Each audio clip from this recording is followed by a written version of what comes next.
এই ভগবানের অনুষ্ঠান চালানো খুব শক্ত কথা, কারণ ভিক্ষাই একমাত্র অবলম্বন, ভিক্ষাই মানুষের সম্বল।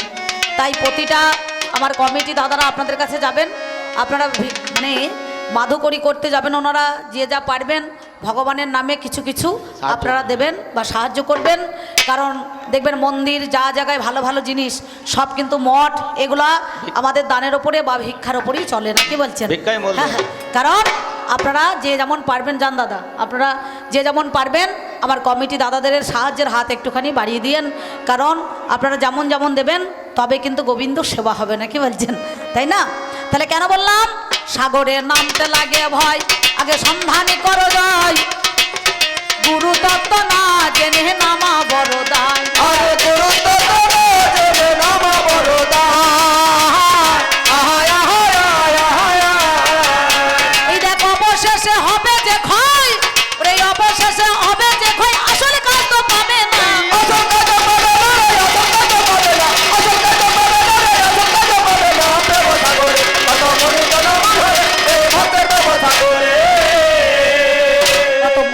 মন হরে এই ভক্তের প্রেম সাগরে। তাই একটা কথা বাবা জিজ্ঞাসা করিল, বলো বলো ভক্ত তুমি কথা শুনে চলো, ভগবানকে মার দিয়ে তুমি কি করেছো ভক্ত ওরে জানি, আমার কাছে বলো কথা গো শুনবো গুণমণি। তবে শোনো শোনো শোনো কথা তোমারে জানাই, আপনারা জ্ঞানী জনে জানেন মহাশয়, নামে যার জবন হরিদাস, জবনের ঘরে জন্ম হলো, ছোটবেলায় বাবা মা তার অমনি মারা গেল, পিতা ছিল মনোহর চক্রবর্তী ওরে জানি, আপনারা জ্ঞানী জনে গো শুনুন তার কাহিনী।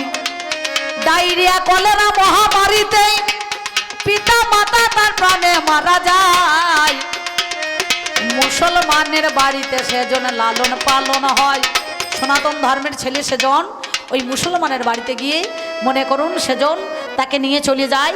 এমন সময় এই জবন হরিদাস করতো কি না, প্রত্যেক দিন সে কিন্তু কৃষ্ণ নাম হরিনাম গাইতো বাবা।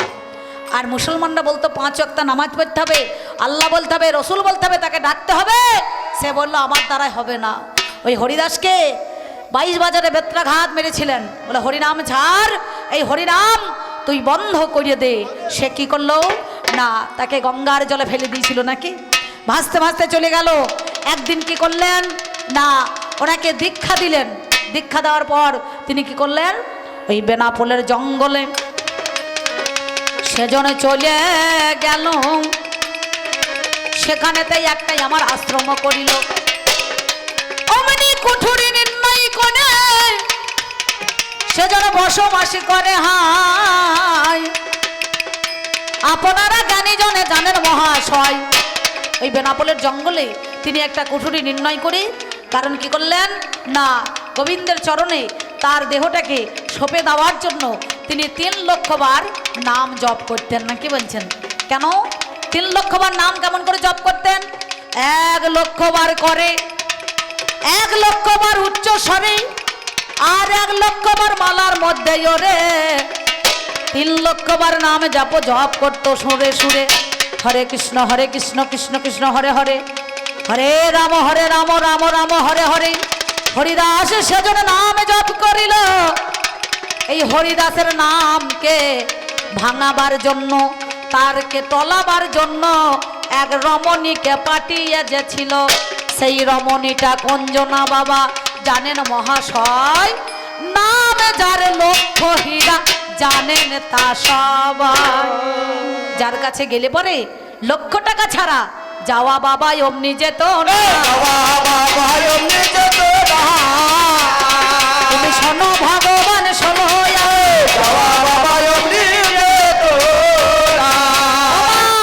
তোমরা দয়া করে গোলমাল করো না, তোমাদের ফাটা পায়ে প্রণাম করছে অম্বিকা, নাকি বলছেন? আজকে আমি তো ভক্ত সেজেছি, কারণ আমি আজকে হরিদাস, আমি ভক্ত হয়েছি, আমি ভক্ত সেজেছি। এই ভিখারি যেমন ভিখারিকে দেখতে পারে না, তেমনি মেয়ে ছেলেরা মেয়ে ছেলেকে দেখতে পারে না, নাকি বলছেন?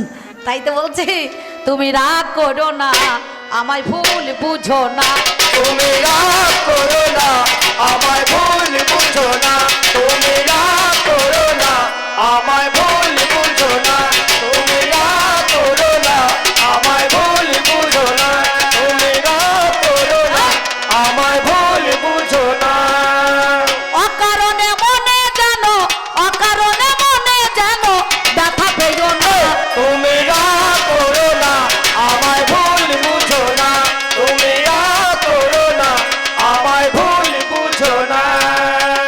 এমন সময় হরিদাস সেজন্য নাম জপ করে ওই হীরামণি গিয়ে তার দরজায় দাঁড়াইলো যে ওরে, কারণ সে ভক্ত, ভক্তর নামের জন্য সে বলছে একবার নামের কি মহিমা আছে, সেই ভক্তের কি গুণ আছে, তাকে একবার পরীক্ষা করতে হবে নাকি বাবা।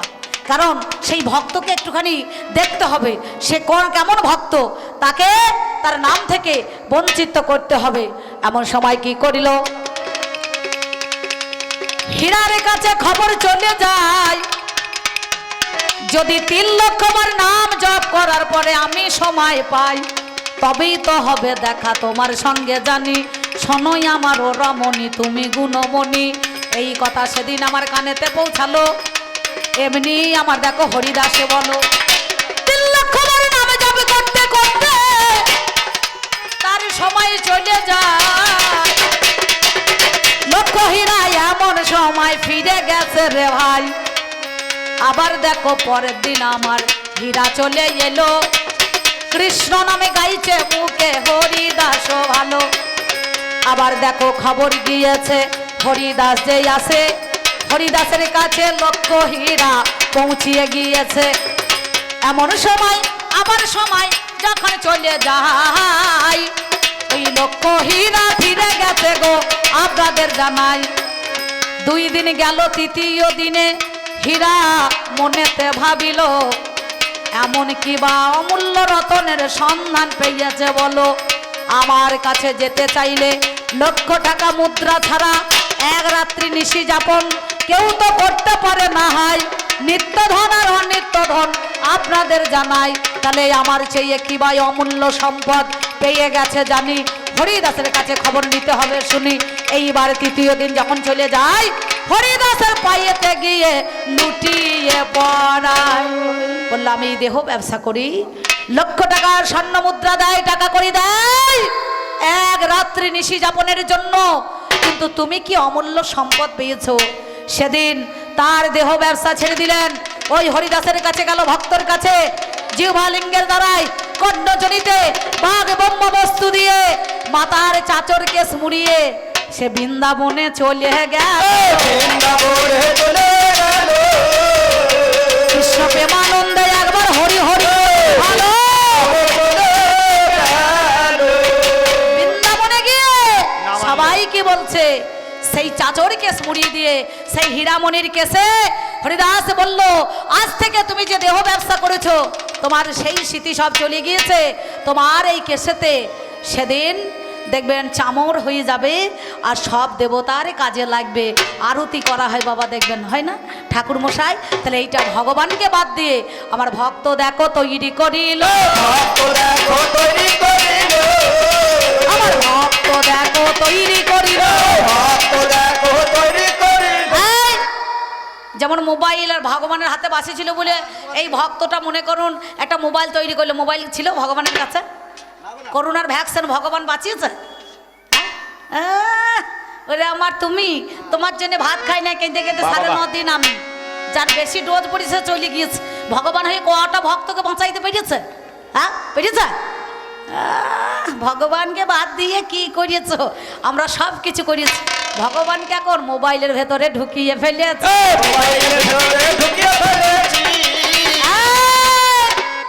এই যে মায়াপুর কাছেই চলে যান, কত সুন্দর অহরহর নাম জপ করছে। 8 থেকে 6 বছর, 5 বছর, 12 বছর, 14 বছর সব নাম জপ করে। এখনো পর্যন্ত আপনারা শুনতে পান না খোল করতাল নিয়ে নগরে নগরে ধুলোট কীর্তনে বেরোয়। যখন আমার মায়ের দল তখন সম্প্রদায় কি বলে, এ নাম কে আনিল রে, কোথায় ছিল রে মধুমাকা হরিণা, ওই নাম কে আনিল কোথায় ছিল রে মধুমাখা হরিণা, এ নাম কে আনিল রে কোথায় ছিল রে মধুমাখা হরিণা, এ নাম কে আনিল রে কোথায় ছিল রে মধুমাখা হরিণা। নদিয়া নগরে সচি মাতার ঘরে, নদিয়া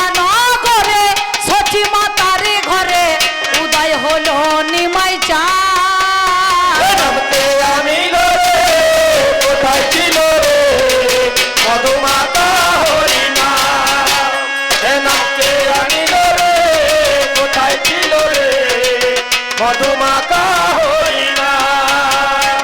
কত পাপি তাপি উদ্ধারিল এই হরি নামে, মুখে বলো হরি নাম শ্রবণ করো কানে। কত পাপি তাপি উদ্ধারিল এই হরিনামে, মুখে বলো হরিনাম শ্রবণ করো কানে। হরি নামে মাতয়ারা, হরি নামে মাতয়ারা সারা বোঝা। এ নামকে আনিল রে কোথায় ছিল রে মধুমাখা হরিনাম। এ নামকে আনিল রে কোথায় ছিল রে মধুমাখা হরিনাম। এ নামকে আনিল রে কোথায় ছিল রে মধুমাখা হরিনাম। তাহলে এই হরিনামটা তুমি সেদিন বলেছিলে যাও নিতাইকে গিয়ে বলছে যাও হরিনাম দাও গা, তেল মেকো না, আসছিও না, আটছিও না নারী, এই তিনটে বর্জন করে বলো হরি হরি। মেয়েরা মেরেছে একবারে ঝাঁটার বাড়ি নাকি বলছেন, বলে তেল মাখবে না, হাঁস খাবে না, নারী ছবে না, তোমার এই হরিনাম কে নেবে? গিয়ে বলছে যাও তুমি গিয়ে বলো গা, খাবে মাগুর মাছের ঝোল, পাবে যুবা নারীর কোল, আর বল হরি বল। সবাই বাহু তুলে হরি বল। বাহু তুলে হরি বলে। লোভে পাপ আর পাপে মৃত্যু বেশ। সঙ্গে সঙ্গে তাহলে নিতাইয়ের মাথাটা ফেটে গেল, বলে হরি তোমার নাম দিতে গিয়ে তোমার মাথা ফাটলো। বলছে যাও আজ থেকে তোমার মাথা ফাটা নয়, যত যত নিতাই আছে সবারই মাথা ফেটে যাবে, সবারই মাথা ফেটে যাবে, সবারই মাথা ফেটে যাবে। সবারই মাথা ফেটে যাবে। তাহলে ভক্ত হয়ে সেদিন আমি মার খেয়েছি, আমার মাথা ফেটে গিয়েছে, যাই নাই?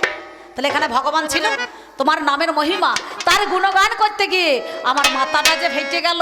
শুধু আমি অপরাধ করতে যাই নাই, একটা নাম দিতে গিয়ে আমার যত যত নিতাই আছে সবারই তো মাথা ফাটিয়ে ছেড়ে দিল না, কি বলছেন?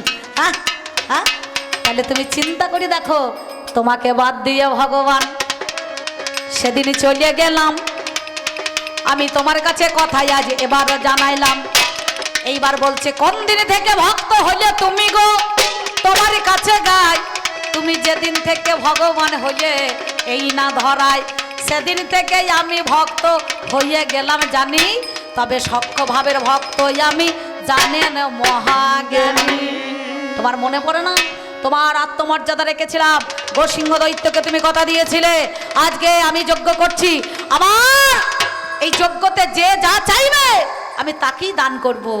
সেদিন তোমার ওই ঘরের গৃহিণী সত্যভামা কে নিয়ে চলে যাচ্ছিল আকাশপথ থেকে, সেদিন অর্জুন বান মেরে তাকে মনে করুন বিদ্ধ করে সঙ্গে সঙ্গে ওই রুক্মিণীর মর্যাদা রেখেছিলেন।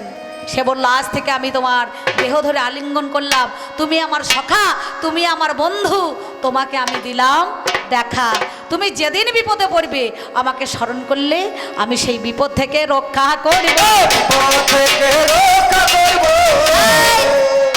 এর সম্মান বাঁচাবার জন্য ভক্ত হয়ে সেই জন্য তো ভগবান ওই কুরুক্ষেত্রের মাঠে 18 দিনের যুদ্ধে আমার রথের সারথি হয়েছিল। অর্জুনের রথটাকে আমার ভগবান সেদিন চালিয়ে দিল, ভগবান সেদিন চালিয়ে দিল। কৃষ্ণ প্রেমানন্দে একবার হরি হরি বলে। ভগবান সেদিন চালিয়ে দিল। এবার জ্ঞানী ভক্ত কঞ্জনা বাবা রাধে রাধে রাধে রাধে প্রহ্লাদকে ধরিলে, সর্বদাই দেখো জানার জন্য কৌতূহল তার যার,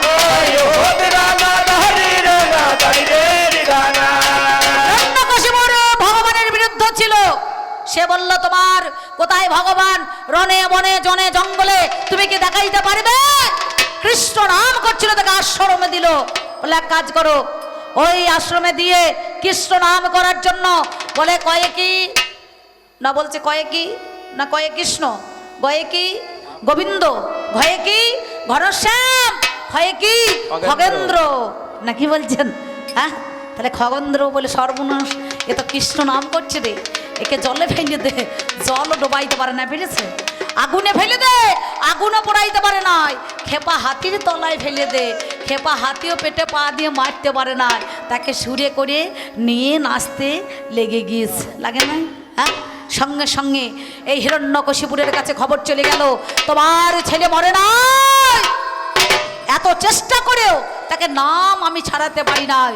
তুমি এক কাজ করো, ওই হিরণ্যকশিপুরের স্ত্রী নাম যার প্রহ্লাদের মা কয়াধুকে বলছে এই বিষ দিয়ে ছেলেকে বাবা মারতে হবে, ছেলেকে বাবা মারতে হবে, ছেলেকে বাবা মারতে হবে, ছেলেকে বাবা মারতে হবে, দুধের মধ্যে বিষ মেশাতে হবে, ছেলেকে বাবা মারতে হবে।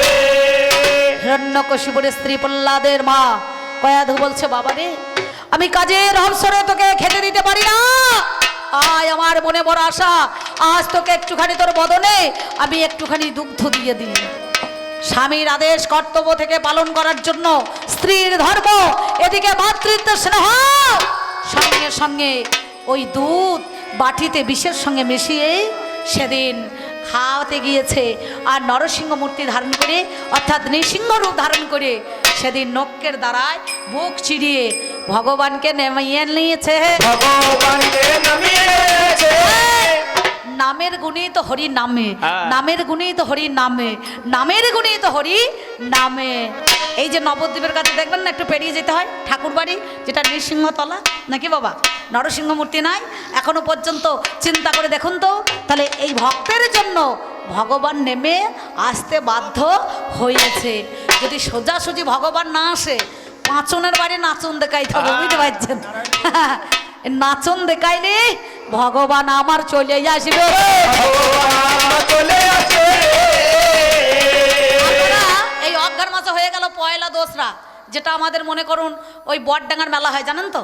জাজিগ্রাম আছে না, শ্রীখণ্ড শ্রীপাঠ, ওইখানে নরহরির মেলা হয়। সে নারুগোপাল নামে পরিচিত আছে দেখবেন। বাবা তিনি ডাক্তার ছিলেন, বৈদ্য, পাশের গ্রামে চিকিৎসা করতে গিয়েছে। বলে আজ তো আমি সেবা দিতে পারবো না, তুই সেবা দিস। তা ছেলের মতো খেলা করতে করতে বেলা গড়িয়ে গিয়েছে। সঙ্গে সঙ্গে দেখছে তাই তো ঠাকুরের কথা মনে পড়ে গিয়েছে। বলে বাবা তো আমাকে সেবা দিতে বলেছিল। ও তাড়াতাড়ি করে কোনো রকমের সেদ্ধ পক্ষ নিয়ে গিয়ে গোবিন্দের কাছে বলছে, ঠাকুর তুমি সেবা করো। তুমি কি সেবা করবে না? তা এক কাজ করো, আমি আজ তোমাকে সেবা দিচ্ছি। তার সঙ্গে সঙ্গে মনে করো ছেলের মতোই তো ও করেছে কি, গিয়ে দেখছে তো ভগবান হয়তো খাইয়ে ফেলায়, ও তো গোপাল হয়তো নিশ্চয়ই খায়। ও মনে করুন একবারে না খায়, দেখছে তো ভগবান হয়তো বাবার কাছে খেয়ে ফেলায়। ওই চালের বাতে একটা পাচন ছিল, পাচনটা বের করে দুবারই বেরিয়ে দিয়েছে। সঙ্গে সঙ্গে চপাত করে ধরে বলছে, বাবা আমাকে মারিস নাই, দেখ আমি খাচ্ছি, আমার কত দেহ দিয়ে রক্ত ঝরছে দেখেছিস? বাবা বাড়ি এসেছে সন্ধ্যেবেলা, বলে গোপাল তুই ভগবানের সেবা দিয়েছিস? বলে দিয়েছি। বলে প্রসাদ দে। বলে প্রসাদ তো সব খেয়ে ফেলিস, আমি তো খেতে পাই নাই। বলে তাই নাকি? বলে হ্যাঁ। তো পরের দিন দেখছে বাবা দেখছে সর্বনাশ, এতদিন আমি সেবা করলাম, আমি নিজের চোখে ভগবানকে দেখলাম না, সত্যি না মিথ্যা যাচাই করার জন্য পরের দিন ব্যঞ্জন রন্ধন করে সুন্দরভাবে পরিপাটি করে শাক অন্ন দিয়ে ওই ছেলেকে বলছে, বাবা তুই আজকে দে, আমি দেখি সত্যিকারে তোর কাছে সেবা নাই নাকি। সঙ্গে সঙ্গে দিয়ে বাবা আড়ালে দাঁড়িয়ে আছে, ঠাকুরকে বলছে, ঠাকুর তুমি খাও, তুমি খাও। ঠক ঠক করে মাথা ঠুকছে আর নিজের গায়ে আঘাত করছে। সঙ্গে সঙ্গে সে গোবিন্দ বলছে, থামো, এই দেখো আমি তোমার প্রসাদ খেয়ে নিচ্ছি। সঙ্গে সঙ্গে সেদিন বাবা দেখলো এতদিন ধরে আমি সেবা দিলাম, নিত্য সেবা করেছি, গোবিন্দের চরণে নিজের আমি আত্মনিবেদন করেছি, নয়নের ধারা দিয়েছি, গঙ্গা বাড়ি জলের মতো তার কেঁদেছি, কিন্তু আমি তো ভগবানের দেখা পেলাম না। সেদিন থেকে নাম হয়ে গেল নারু গোপাল, নাকি বলছেন? তাহলে চিন্তা করে দেখুন তো, সেদিন সোজাসুজি না এলে পরে পাঁচনের বাড়ি নাচন দেখাইতে হবে, নাকি বলছেন? তাই ভগবান যদি সোজা না আসে, সোজা আঙুলে ঘি না উঠলে একটু আঙুলটা বাবা বাঁকাতে হবে, আঙুলটা বাবা বাঁকাতে হবে। গোবিন্দ সব রকমে করে আঙুলটা বাবা বাঁকাতে হবে। যে কর্ণের কাছে তুমি গিয়েছিলে ব্রাহ্মণের রূপ ধারণ করে, একদিন কর্ণ তোমাকে নিজের সন্তানকে কেটে সেই বিষকেতুকে তোমাকে সেবা দিয়েছিল ঝোল ঝাল অম্বল করে। আর ১৭ দিনের যুদ্ধে দৈরথ সমরে যে কর্ণের চাকা রথের মেদিনীতে গ্রাস করলো, দুদণ্ড সময় চেয়েছিল, আর একটা ভক্তকে দিয়ে সেই ভক্তকে মারা করালে। তুমি কি সত্যিকারে ভগবান বলতে পারো? বালিকে চোরা মানে মেরেছিল রাম, মানে নাই? সুগ্রীব আর বালি দুই ভাই ছিল, ভাই ভাই ঠাই ঠাই, 12 বছর পরে তাদের শান্তি অশান্তি হলো, আসবে সেদিন ভগবান হয়ে তাকে চোরা বানে মেরেছিলে। তোমার লজ্জা কি লাগে না? লজ্জা কি লাগে না? ভগবানে বলো না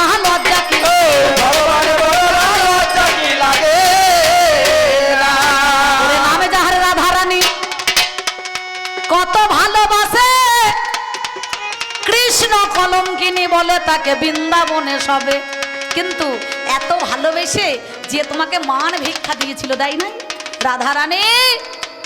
শত কলসী ছিদ্র নিয়ে তোমাকে জল এনে শত ছিদ্র কলস নিয়ে তোমার মাথায় দিল, তোমার শিরোপ্রিয়া ভালো করলো, যত গোপীগণে সবাই মিলে, অষ্ট সখী মিলে।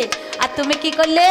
চন্দ্রাবলীর ঘরে গেলে, চন্দ্রাবলীর ঘরে তুমি চন্দ্রাবলীর ঘরে গেলে, চন্দ্রাবলীর ঘরে গোবিন্দ তোমার লাজ লাগে না? শুধু কি চন্দ্রাবলী? চন্দ্রাবলী তো শান্তি হয় না, এ বিরজার ঘরে ঢুকে পড়িলে, বিরজা ঘরে ঢুকে পড়িলে। ভগবান ওই জন্য নারী তত্ত্বটা ভালো জানে। হ্যাঁ, নারী তত্ত্ব ভালো জানে। কে অধবা, কে বিধবা, কে সদ্যবা, নাকি বলছেন? বলে কৃষ্ণ কৃষ্ণ হরে হরে, সদ্যবার কেউ নয়, আমি বিধবার বন্ধু রে, নাকি বাবা? হ্যাঁ, তা ভালো। এই বিধবা মাল বেশি পছন্দ করে, বুঝতে পারছেন? ও সদবা কানেকশন নাই। নিজেই বলছে, নিজের কথা ও নিজেই গায়ে মাখছে। তাহলে এই গেল চারি কথা তোমার ওরে জানি। ও গো আমার কৃষ্ণ ধনে শোনো কথা তুমি, কত ভালোবাসি আমি তোমারে জানাই। আপনারা জ্ঞানী জনে জানেন মহাশয়, আমি হলাম ভক্ত ভগবানের রয়। আদমায় আর পরমাত্মা যেমন রে ভাই, তেমনি তারা ভক্ত আর ভগবানে জানি। আমাদেরও হবে মিলন জানেন মহাজ্ঞানী। সত্যিকারের তত্ত্ব কথা আমি বলে যাই, তাই তো আমার চার কথাই আমার কাছে গায়। তাইলে আমার লক্ষণের কথা বলে দিলাম, কি লক্ষণ তোমার কাছে আমি দিয়েছিলাম। ওগোই আমার ভগবানে বিচার করা চাই, ভাব জগতের কথাই আমি তোমার কাছে গাই। এই তো তোমার কথা ছিল, তোমায় বলে দিই, সত্যিকারে শোনো কথা আজ কথা রেখি। এবার আর একটা মজার কথা, আর একটা মজার কথা আমি তোমার কাছে গাই গো। শোনো শোনো ভগবান, আমি তোমারে জানাই গো। তুমি সত্যতে নারায়ণ হলে তাই রাম, দাপরে কৃষ্ণ আর কলিতে গৌরাঙ্গ। সত্যতে রাম ভগবান, দাপরে কৃষ্ণ ভগবান, নাকি বলছেন? সত্যতে নারায়ণ আর কলিতে গৌরাঙ্গ মহাপ্রভু হয়ে এলে কেন, নাকি বলছেন?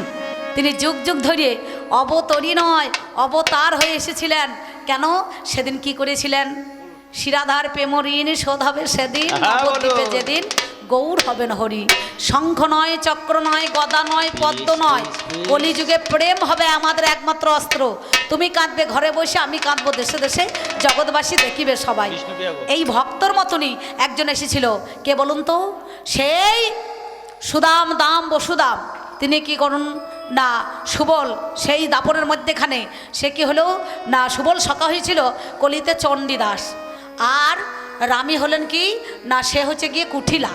অর্থাৎ যে কুটিলা জটিলা ছিল তাদের মধ্যে রামী হয়েছে সেই মনে করুন রজকিনী, নাকি বাবা?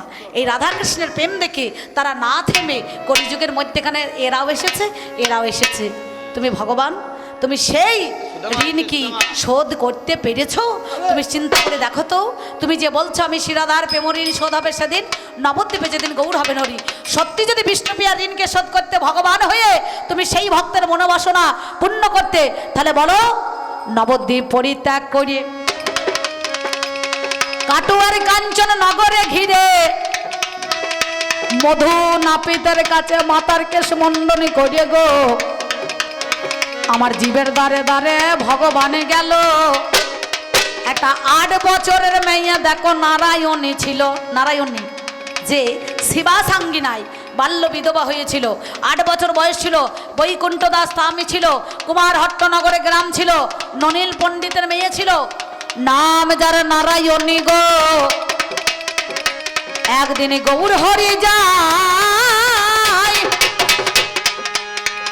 ওই না বৈষ্ণবের সেবা নেবে গৌর, ওই যে শিবাসাঙ্গিনায়, শিবাসাঙ্গিনায় গৌর হরি তিনি মহাপ্রভু হয়ে ওই বর্ধমান জেলায় মন্তসর থানা দেনুরপুস্তির গ্রাম সবার আছে জানা, সেইখানে গিয়ে দাঁড়িয়ে পড়েছি।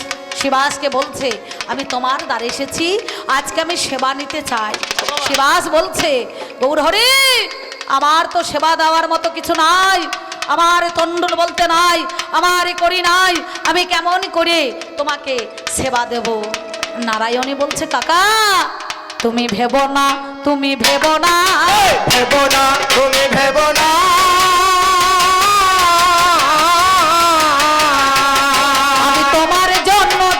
সেবা ভেবো না তুমি ভেবো না। শ্রীবাস বলছে নারায়ণী তুই কি করবি? বললো কাকা আমি আজ গৌর হরির সেবা দেব। আমার এই কলিযুগে পাপী তাপীকে উদ্ধার করার জন্য আমি গৌর হরির জন্য প্রতিটা মানুষের দরজায় আমি নগরে নগরে গিয়ে ভিক্ষা করে আনবো। সেদিন এই ভগবানের জন্য গৌর হরির জন্য সেই দিন ওই 8 বছরের নারী নগরে নগরে গিয়ে সেই একজন ভক্ত নাম যার নারায়ণী বাল্য বিধবা হয়ে সেজোর তপস্বিনী সুন্দরভাবে সেই কাকার কাছে গিয়ে গৌর হরির জন্য দাঁড়ে দাঁড়ে গিয়ে বলেছিল, বলে কিছু ভিক্ষা দেনি গো আজ আমারে,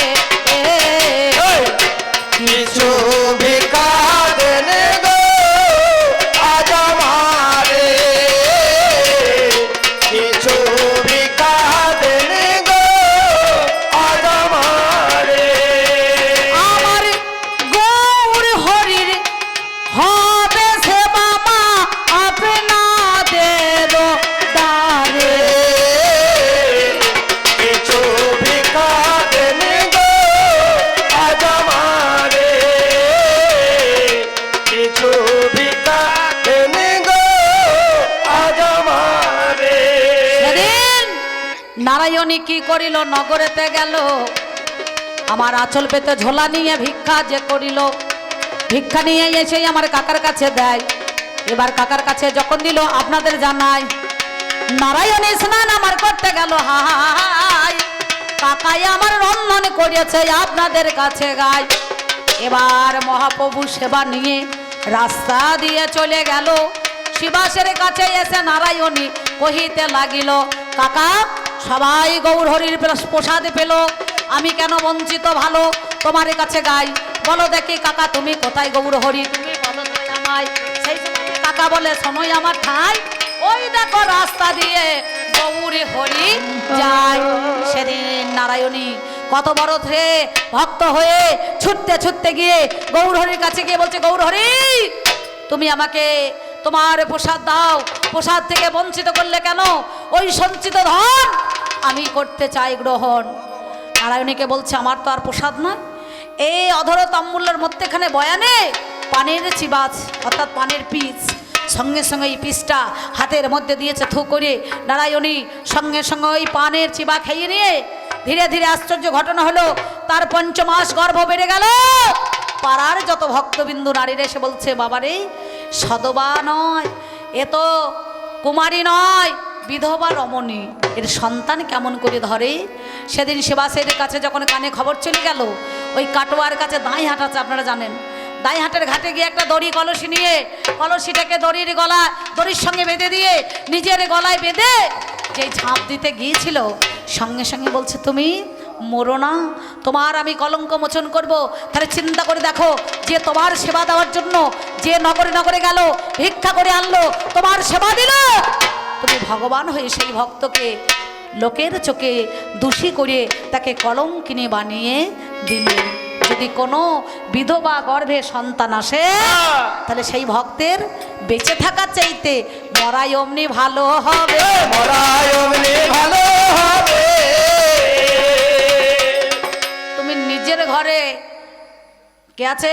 লক্ষ্মী প্রিয়া, বিষ্ণু প্রিয়া, তার ঋণ শোধ না করিয়ে এর ঋণটাকে শোধ করার জন্য এই উদর বোঝা বুদর ঘরে চাপিয়ে দিল, বুদর ঘরে চাপিয়ে দিল। আমি তোমার কাছে কথা বলি, বুদর ঘরে চাপিয়ে দিল। যাক তোমার যাহা ছিল বলা, তোমার যাহা ছিল বলাই আমার বলা গেল, ভক্ত বড় শক্ত কথা বলাই আমার হইল, মোটা রইল আমার দেখো গাছের ফল জানি, খসে আমার গেল বাবা জানেন মহাজ্ঞানী।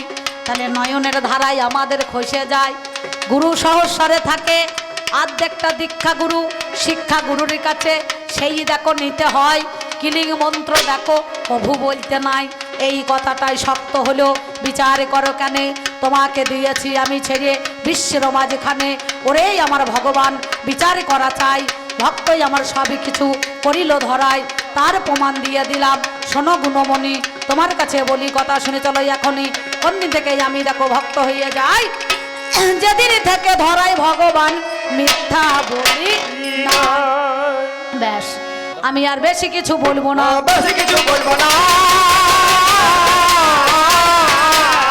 আমি জানাই কথা ষোলো জানা, বেশি কিছু বলবো জানাই কথা ষোলো জানা, বেশি কিছু বলবো না।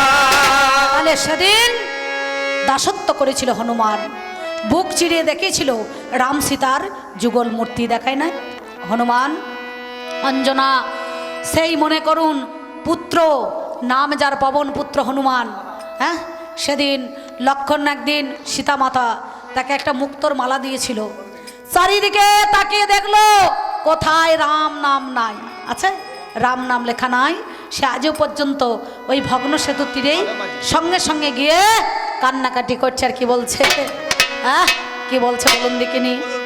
জয় জয় রঘুপতি রাঘব রাজা রাম, পতিত পাবন জয় সীতারাম। জয় জয় রঘুপতি রাঘব রাজা রাম, পতিত পাবন জয় সীতারাম। জয় জয় রঘুপতি রাঘব রাজা রাম, পতিত পাবন জয় সীতারাম। জয় জয় রঘুপতি রাঘব রাজা রাম, পতিত পাবন জয় সীতারাম। বলো জয় সীতারাম, বলো জয় জয় সীতারাম।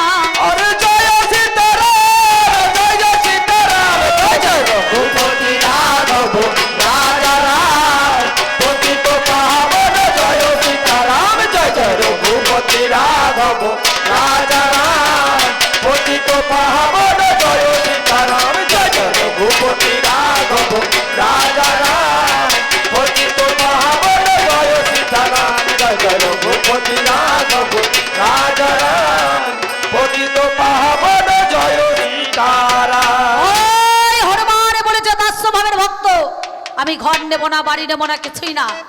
আর তো মাত্র আমি বাঁচবো দুটো দিন, মানে তেতা, তারপরে দাপর আর কলি। তো দেখবেন এক একটা হনু আমি দেখছিলাম ওই গাছের মধ্যেখানে, যখন উপ বলে লাফ দিয়ে চলছে বাবা। সজনে গাছই হোক আর মনে করুন কাঁঠাল গাছই হোক, আম গাছই হোক, এত শক্ত ডালও নয়, নর্মাল ডাল একটুখানি, সেই ডালে চাপলে পরে ভাঙে না, ভাঙছে। তো গোটা মালাটা একদিন সীতা একটা মুক্তোর মালা হনুর গলায় পরিয়ে দিয়েছিল। কোথায় দেখছে রাম নাম লেখা নাই, তখন কটকট করে দাঁতে করে সক্ষ ভাবের মতন নয়, দাস্যভাবে হনুমান ওই মালা কেটে ফেলে দিল। লক্ষণ বলেছিল, রে বনের পশু হনুমান, তুই রাখবি কি মুক্তোর মান? বলে আমার মুক্ত দরকার নাই, আমার মুক্তি আগে। যে মালায় রাম নাম নাই সেই মালা আমি পরব না। বলে তুই দেখাইতে পারবি কোথায় তোর প্রভু রাম সীতার যুগল মূর্তি আছে?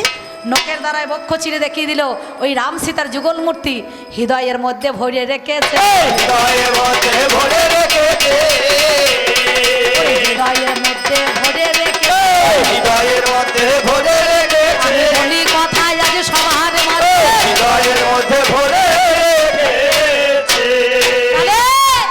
সেই প্রভু রামচন্দ্রের জন্য হনুমান এ চাল ও চাল করে লঙ্কাতে আগুন লাগিয়ে লঙ্কা পুড়িয়ে ছাই করে দিয়েছে। কি বলছেন? বর্তমানে যেটা আমাদের শ্রীলঙ্কা নাকি বাবা, হ্যাঁ ওই লঙ্কাকে পুড়িয়ে ছাই করে দিয়েছিল হনুমান। লাজে করে এ চাল ও চাল করে আগুন দিয়েছে। আর একজন ছিল হীরা চণ্ডালের মেয়ে, নাম যার সবরী। সবরী মাতা পিতাও তার মারা গেল আগুনে পুড়ে। একটা গাভী মাতা ছিল, গাভী মাতা দুধ খাইয়ে ওই সবরী বড় হয়েছিল। সঙ্গে সঙ্গে গাভীটাও একদিন আগুনে পুড়ে মারা গিয়েছে। মুনির জল কাঠ সংগ্রহ করতো, পাতা আনতো, ফলমূল আনতো, এনে মুনিদের সেবা দিত। আগে একটুখানি খেয়ে দেখতো কোনটা মিষ্টি, যেটা মিঠা হতো সেটা রামের জন্য রেখে দিত, আর যেটা একটুখানি খাটা মানে টক অর্থাৎ হতো সেটা কিন্তু ফেলে দিত। একদিন প্রভু রামচন্দ্র পঞ্চবটির বনে চলে এসেছে সেই সেবা দেওয়ার জন্য। হীরা চন্দ্রের মেয়ে সবরী সেই প্রভু রামকে দেখার জন্য তিনি ফুলের বালিশ, ফুলের বিছানা, ফুলের রাস্তা, ফুলের শয্যা সবই কিছু পেতে দিয়েছে।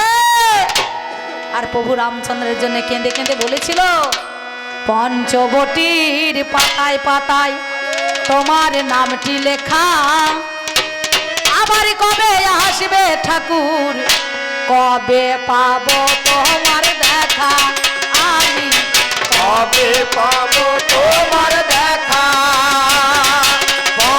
পঞ্চবটির পাতায় পাতায়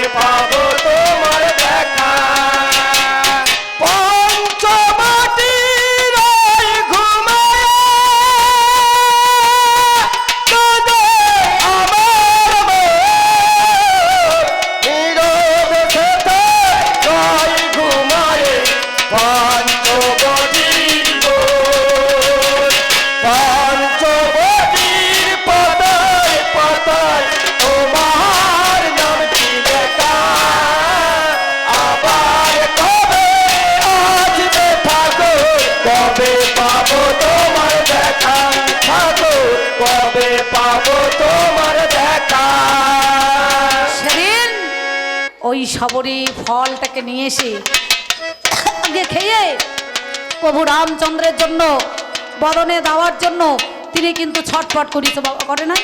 তাহলে চিন্তা করে দেখুন, সেই ভক্তাও এই রামের জন্য কেঁদেছে, হনুমান যেমন কেঁদেছে সেও কেঁদেছে। আবার দাপর যুগের মধ্যেখানে মাধব মাঝি সেদিন পার করে দিয়েছে, তাই না? সেই চিন্তা করে দেখুন তো, সেই মাধব সেই মাঝি সেও কিন্তু লক্ষণকে প্রভু রামকে আর সেই বিশ্বামিত্র মুনিকে পারাপার করেছিলেন। বলল নৌকা পার হবে না, যার পায়ের পদস্পর্শে ওই পাশানি থেকে মানবী হয়ে যায় তাকে আমি পার করব না। সঙ্গে সঙ্গে ওই মাধব হরিবল পারাপার করছে। মাধবের স্ত্রী তিনি বললেন একটা নতুন বস্ত্র পেরে দাও। ওই কাঠের নৌকাতে নতুন বস্ত্র পেরে দিয়েছে, 1 পা 2 পা 3 পা 4 পা দিয়েছে, কাষ্ঠের তরি কিন্তু সোনা হয়ে গিয়েছে, হয় নাই? হ্যাঁ, সঙ্গে সঙ্গে মাধব বলছে প্রভু এই ঋণ তো আমি শোধ করব কেমন করি? তুমি যে ভগবান দশরথ পুত্র নন্দনে তুমি রাম, আজকে তোমার গুরু তোমার সেই ভাই, কিন্তু আমি তো তোমার ঋণ শোধ করব না।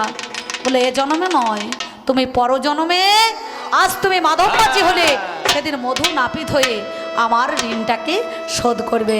সেই গান নিয়ে দেখবেন একজনা বলছে আমি পরজন্মে তোমারও লাগিয়া শূন্য রাখি বমর হিয়া হিয়া গো, শূন্য রাখিব মোর হিয়া। আমি পর জন্মে তোমার লাগিয়া শূন্য রাখিব মোর হিয়া হিয়া গো, শূন্য রাখিব মোর হিয়া হিয়া গো, শূন্য রাখিব মোর হিয়া। এ জন্মে নাই বা পাই, পর জন্মে যেন যাই। আমি এ জন্মে নাই বা পাই, পর জন্মে যেন পাই, থাকিব তোমার লাগিয়া শূন্য রাখিব মোর হিয়া হিয়া গো, শূন্য রাখিব মোর হিয়া। আমি পর জন্মে তোমার লাগিয়া শূন্য রাখিব মোর হিয়া হিয়া গো, শূন্য রাখিব মোর হিয়া। তোমার যাহা বলা ছিল শোনো ভগবান, আমি রাখিতে আজকে তোমারও যে মান, তাই তো তোমার কথার জবাব কথা দিয়ে দিলাম। আর বেশি আমি দেখো দেরি না করিলাম, এই তো তোমার যাহা ছিল বলার রে হাই, আমারে বলা গেল বাবা আপনাদের জানাই। এবার মায়ের একবার উলুধ্বনি দেখি মা, আর বাবার একবার কৃষ্ণ বিমান। হরিবল হরিবল হরিবল হরিবল। এবার যাওয়ার সময় আপনাদের মধ্যেখানে আমার দাদাবাবু বলেছেন একটা ছোট্ট পাড়া গান দিতে, নাকি বলছেন? তাই কি বলবো জানেন? ও মনে পাগলা রে, ও মনে পাগলা রে, কেন আলগা রাখলে সদরে দরজা। ও মনে পাগলা রে, কেন আলগা রাখলে সদরে দরজা। ও মন পাগলা রে, কেন আলগা রে সদর দরজা। ও মন পাগলা রে, কেন আলগা রে সদর দরজা। ও মন পাগলা রে, কেন আলগা রে সদর দরজা। ও মন পাগলা রে, কেন আলগা রে সদর দরজা। তোমার মালিক ওঠার মাল নিল হরে, তোমার মালিক ওঠার মাল নিল হরে, ওই দেখতে গেলে না তো চোখ বোঝে। কেন আলগা রে সদর দরজা। ও মন পাগলা রে, কেন আলগা রে সদর দরজা। ও মন পাগলা রে, কেন আলগা রে সদর দরজা। ও মন পাগলা রে, কেন আলগা রে সদর দরজা। তোমার নয় দরজার এক দরজা মূল, দরজা দিতে করছো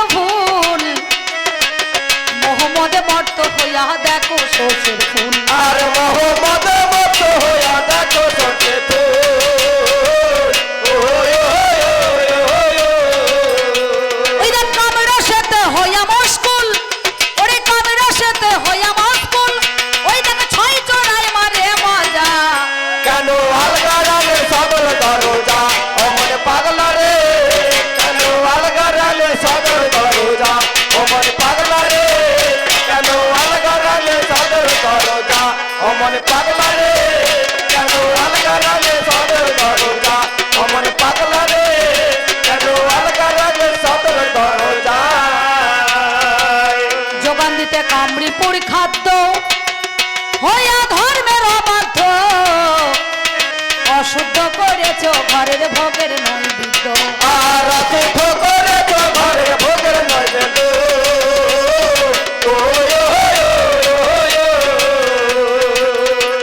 ওদের সম্মুখেতে মরণ বাদ্য ওই সম্মুখেতে মরণ বাদ্য ওই দেখ বাজাই শোন সমন রাজা কেন আলগা রাগে সদর দরজা অমন পাগলা রে কেন আলগা রাগে সদর দরজা অমন পাগলা রে কেন আলগা রাগে সদর দরজা অমন পাগলা রে কেন আলগা রাগে সদর দরজা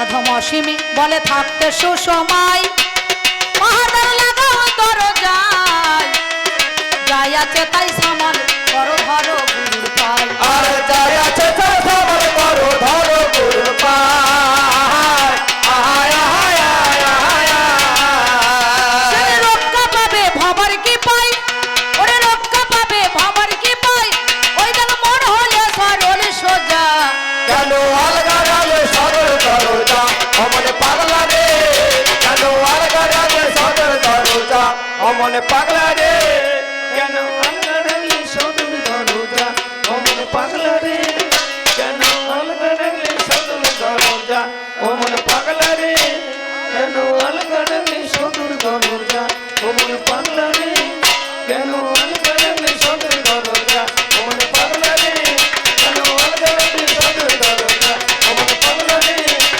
আলগা রাগে সদর দরজা অমন পাগলা রে কেন আলগা রাগে সদর দরজা হ্যাঁ পাগলা রে কেন আলগা রাগে সদর দরজা অমন পাগলা রে কেন আলগা রাগে সদর দরজা অমন পাগলা রে কেন আলগা রাগে সদর দরজা অমন পাগলা রে কেন আলগা রাগে সদর দরজা অমন পাগলা রে কেন আলগা রাগে সদর দরজা অমন পাগলা রে কেন আলগা রাগে সদর দরজা অমন পাগলা রে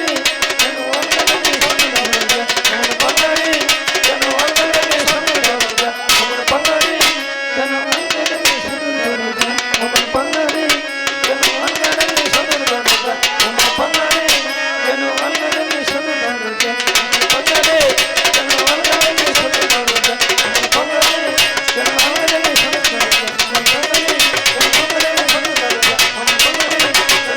সদর দরজা অমন পাগলা রে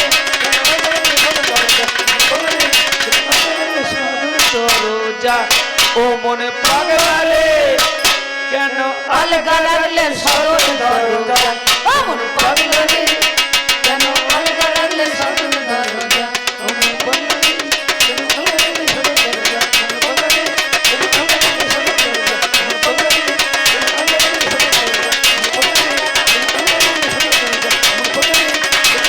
সদর দরজা অমন পাগলা রে কেন আলগা রাগে সদর দরজা অমন পাগলা রে আলগা রাগে সদর দরজা অমন পাগলা রে কেন আলগা রাগে সদর দরজা অমন পাগলা রে কেন আলগা রাগে সদর দরজা অমন পাগলা রে কেন আলগা রাগে সদর দরজা অমন পাগলা রে কেন আলগা রাগে সদর দরজা অমন পাগলা রে কেন আলগা রাগে সদর দরজা অমন পাগলা রে কেন আলগা রাগে সদর দরজা আর একবার আমার মায়ের উলুধ্বনি দেখি মা উলুধ্বনি দাও তো মা আর আমার বাবার একবার কি হরিবল হরিবল হরিবল হরিবল সুন্দর এই পর্যন্ত বলে আমার যিনি পাল্লাদার উনি উঠুক উনি 1 ঘন্টা বলুক